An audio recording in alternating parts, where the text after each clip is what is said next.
علیہ وسلم کی تاریخ وفات بھی لکھی گئی ہے کہ تاریخ وفات 12 ربیع الاول ہے.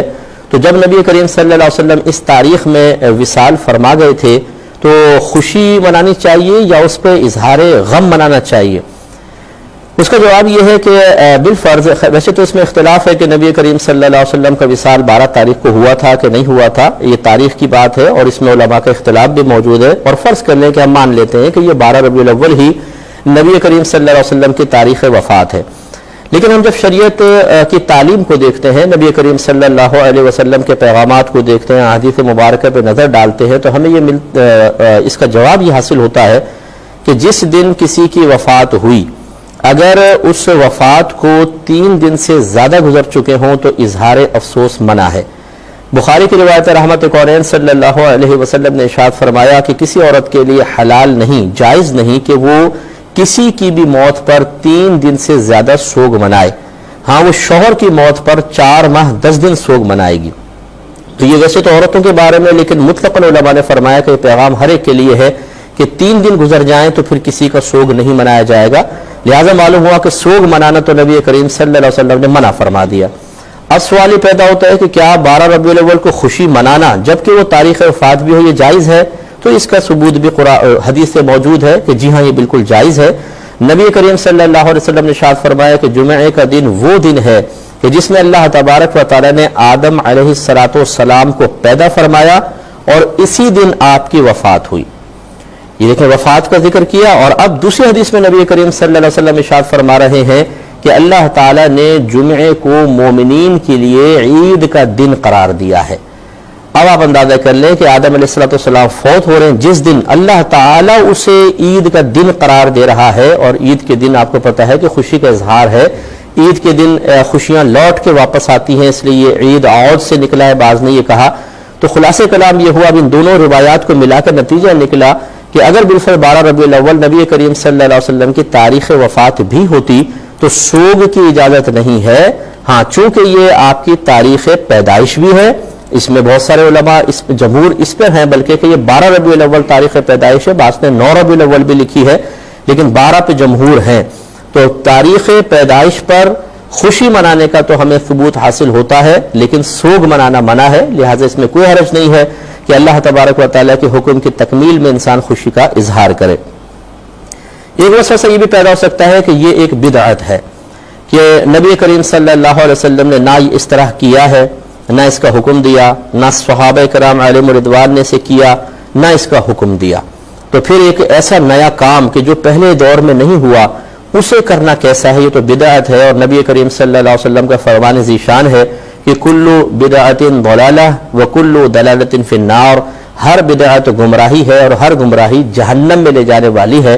تو معذاللہ نتیجہ نکلا کہ میلاد مصطفیٰ صلی اللہ علیہ وسلم پر خوشی کا اظہار کرنا، اس کے لیے اس طرح یہ اجتماعی طور پہ اہتمام کرنا بدعت ہے، اور جو اس بدعت کو اختیار کرے گا وہ جہنم میں جائے گا. اس کا جواب یہ ہے کہ پہلے یہ فیصلہ کر لیا جائے کہ یہ کون سی بدعت ہے اجتماعی طور پہ. پہلے میں یوں آپ کو عرض کر دیتا ہوں کہ یہاں 2 چیزیں ہیں.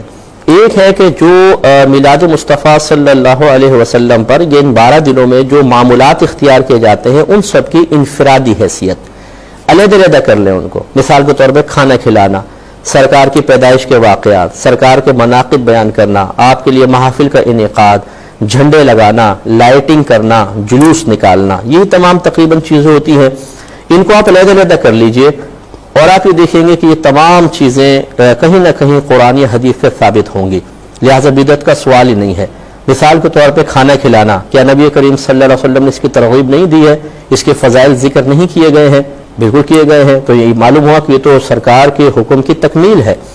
پھر اسی طریقے سے سرکار کی ولادت کے واقعات خود آپ نے بیان فرمائے، تاریخ کی کتابیں بھری ہوئی ہیں، حدیثوں کے اندر موجود ہیں.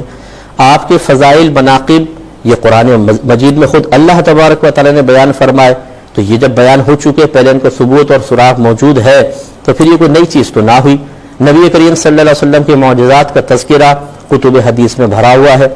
اسی طریقے سے لائٹنگ وغیرہ کرنا یہ اظہار خوشی کا ایک طریقہ ہے، اور یہ اسی قل بفضل اللہ وبرحمتہ فبذلک فلیفرحوا کے تحت آئے گا کہ اگرچہ اس طریقے سے نبی کریم صلی اللہ علیہ وسلم کے دور مبارکہ میں موجود نہ تھا، لیکن ہر دور میں جو خوشی کے اظہار کا طریقہ ہو اور اسے قرآن و حدیث نے منع نہ کیا ہو وہ اسی آیت کے تحت آئے گا.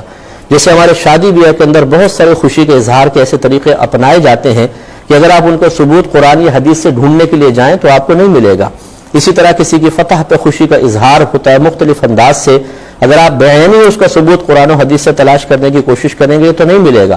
تو اس کے لیے اتنی اصل کافی ہے کہ اللہ تبارک و تعالیٰ نے خوشی کے اظہار کی اجازت دی ہے، اور اس کے لیے پھر دلیل ہر دور میں وہ عرف بنے گا کہ جو وہاں پر ایسا عرف قائم ہو خوشی کے اظہار کا جو قرآن و حدیث کے خلاف نہ ہو، اسے اس آیت کے تحت ہی آپ داخل کر سکتے ہیں.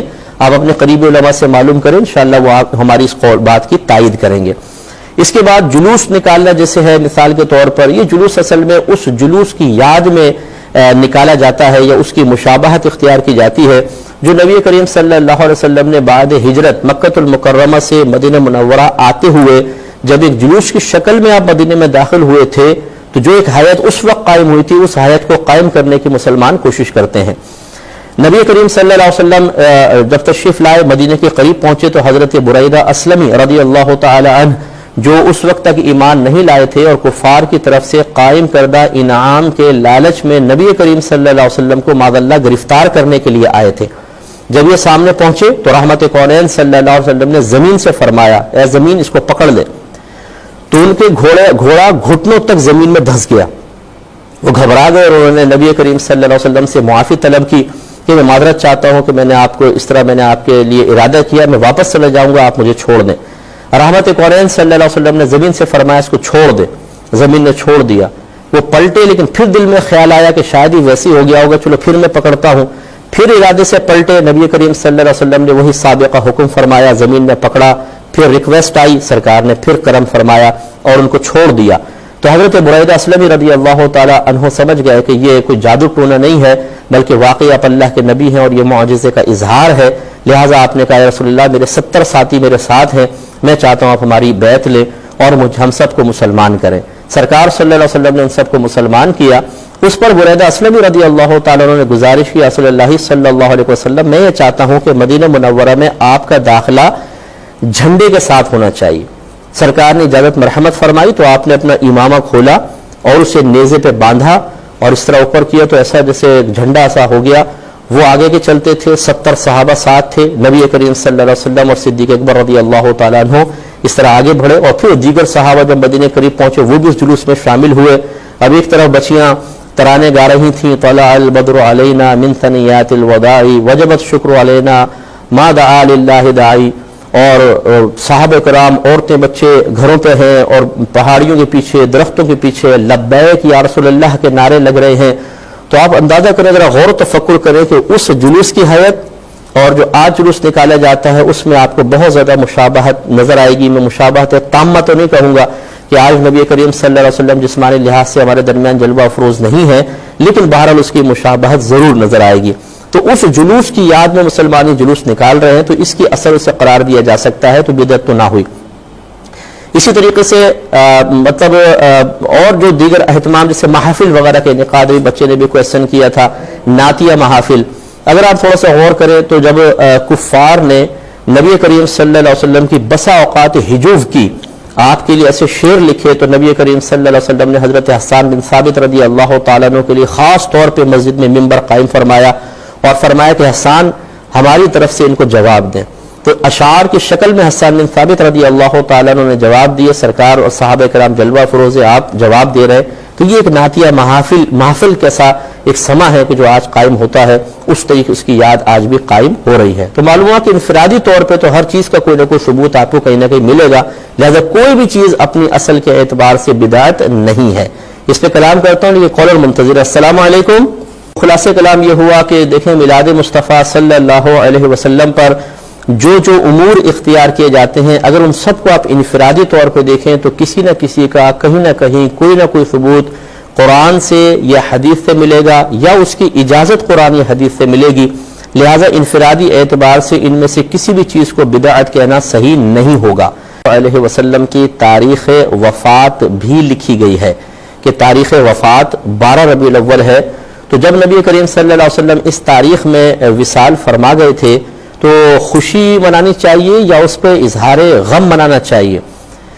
اس کا جواب یہ ہے کہ بالفرض، ویسے تو اس میں اختلاف ہے کہ نبی کریم صلی اللہ علیہ وسلم کا وصال 12 تاریخ کو ہوا تھا کہ نہیں ہوا تھا، یہ تاریخ کی بات ہے اور اس میں علماء کا اختلاف بھی موجود ہے، اور فرض کر لیں کہ ہم مان لیتے ہیں کہ یہ 12 ربیع الاول ہی نبی کریم صلی اللہ علیہ وسلم کی تاریخ وفات ہے۔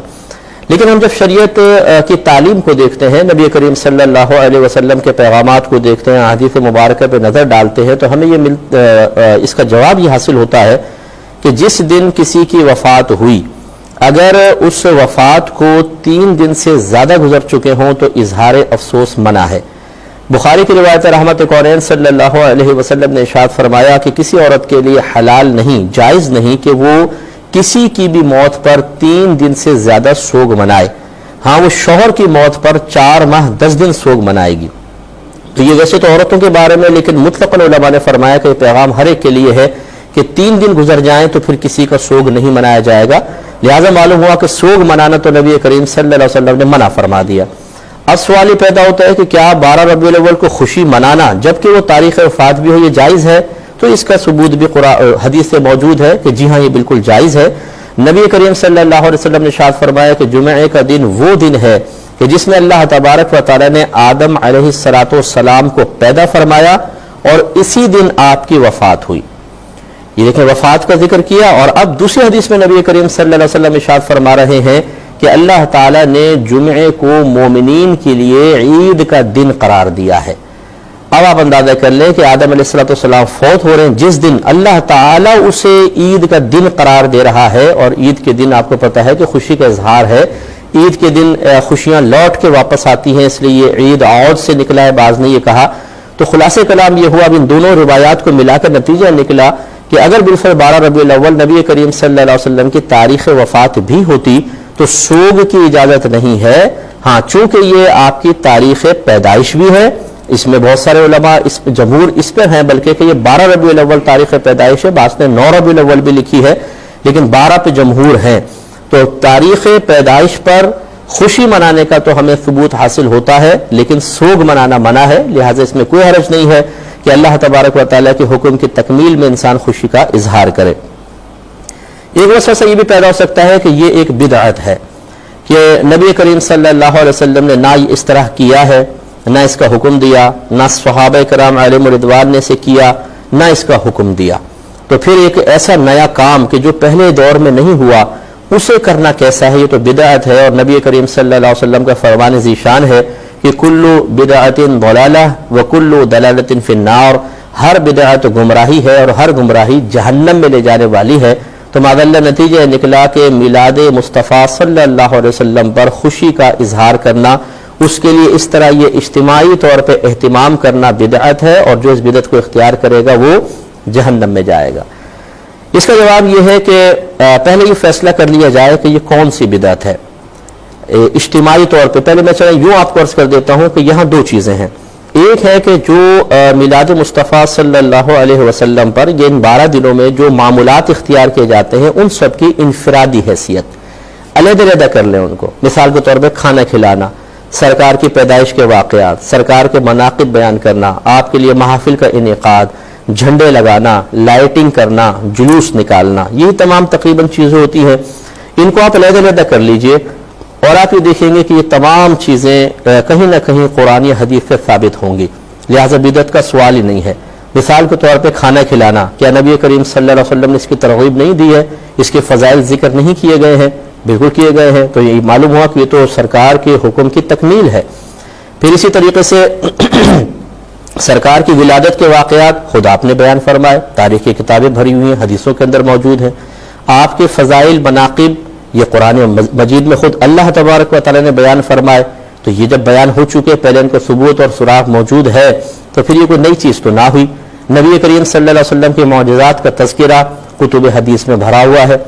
اسی طریقے سے لائٹنگ وغیرہ کرنا یہ اظہار خوشی کا ایک طریقہ ہے، اور یہ اسی قل بفضل اللہ وبرحمتہ فبذلک فلیفرحوا کے تحت آئے گا کہ اگرچہ اس طریقے سے نبی کریم صلی اللہ علیہ وسلم کے دور مبارکہ میں موجود نہ تھا، لیکن ہر دور میں جو خوشی کے اظہار کا طریقہ ہو اور اسے قرآن و حدیث نے منع نہ کیا ہو وہ اسی آیت کے تحت آئے گا۔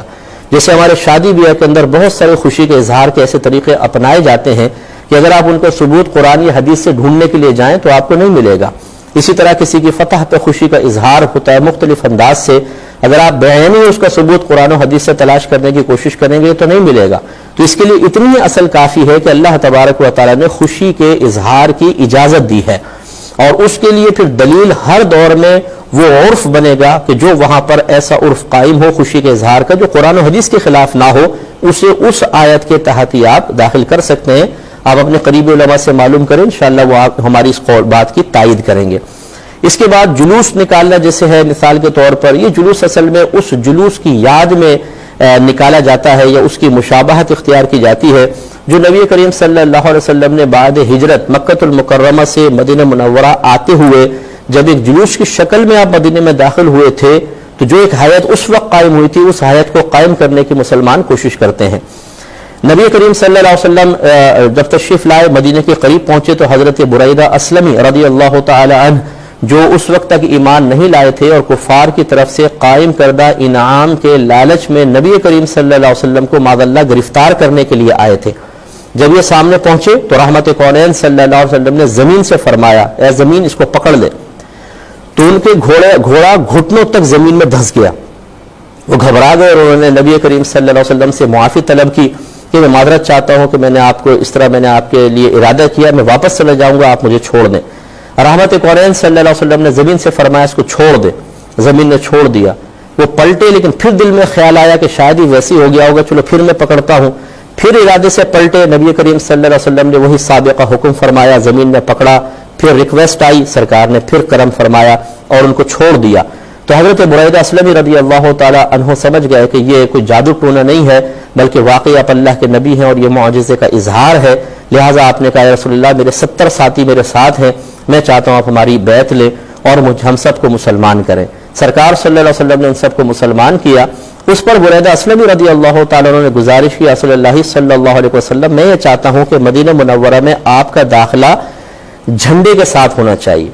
سرکار نے اجازت مرحمت فرمائی تو آپ نے اپنا امامہ کھولا اور اسے نیزے پہ باندھا اور اس طرح اوپر کیا تو ایسا جیسے ایک جھنڈا ایسا ہو گیا. وہ آگے کے چلتے تھے، 70 صحابہ ساتھ تھے، نبی کریم صلی اللہ علیہ وسلم اور صدیق اکبر رضی اللہ تعالیٰ عنہ اس طرح آگے بڑھے اور پھر دیگر صحابہ جب مدینے قریب پہنچے وہ بھی اس جلوس میں شامل ہوئے. اب ایک طرف بچیاں ترانے گا رہی تھیں، طلع البدر علینا من ثنیات الوداع وجب الشکر علینا ما دعا للہ داعی. اور صحابہ کرام عورتیں بچے گھروں پہ ہیں اور پہاڑیوں کے پیچھے درختوں کے پیچھے لبیک یا رسول اللہ کے نعرے لگ رہے ہیں. تو آپ اندازہ کریں، ذرا غور و تفکر کریں کہ اس جلوس کی حیت اور جو آج جلوس نکالا جاتا ہے اس میں آپ کو بہت زیادہ مشابہت نظر آئے گی. میں مشابہت تامہ تو نہیں کہوں گا کہ آج نبی کریم صلی اللہ علیہ وسلم جسمانی لحاظ سے ہمارے درمیان جلوہ افروز نہیں ہے، لیکن بہرحال اس کی مشابہت ضرور نظر آئے گی. تو اس جلوس کی یاد میں مسلمانی جلوس نکال رہے ہیں تو اس کی اثر اسے قرار دیا جا سکتا ہے، تو بدعت تو نہ ہوئی. اسی طریقے سے اور جو دیگر اہتمام جیسے محافل وغیرہ کے انعقاد، بچے نے بھی کویسچن کیا تھا، نعتیہ محافل. اگر آپ تھوڑا سا غور کریں تو جب کفار نے نبی کریم صلی اللہ علیہ وسلم کی بسا اوقات ہجوف کی، آپ کے لیے ایسے شعر لکھے، تو نبی کریم صلی اللہ علیہ وسلم نے حضرت حسان بن ثابت رضی اللہ تعالیٰ عنہ کے لیے خاص طور پہ مسجد میں ممبر قائم فرمایا اور فرمایا کہ حسان ہماری طرف سے ان کو جواب دیں. تو اشعار کی شکل میں حسان بن ثابت رضی اللہ تعالیٰ عنہ نے جواب دیے. سرکار اور صحابہ کرام جلوہ فروز آپ جواب دے رہے. تو یہ ایک نعتیہ محفل کیسا ایک سما ہے کہ جو آج قائم ہوتا ہے، اس طریقے اس کی یاد آج بھی قائم ہو رہی ہے. تو معلوم ہوا کہ انفرادی طور پہ تو ہر چیز کا کوئی نہ کوئی ثبوت آپ کو کہیں نہ کہیں ملے گا، لہذا کوئی بھی چیز اپنی اصل کے اعتبار سے بدعت نہیں ہے. اس پہ کلام کرتا ہوں، یہ قول المنتظر. السلام علیکم.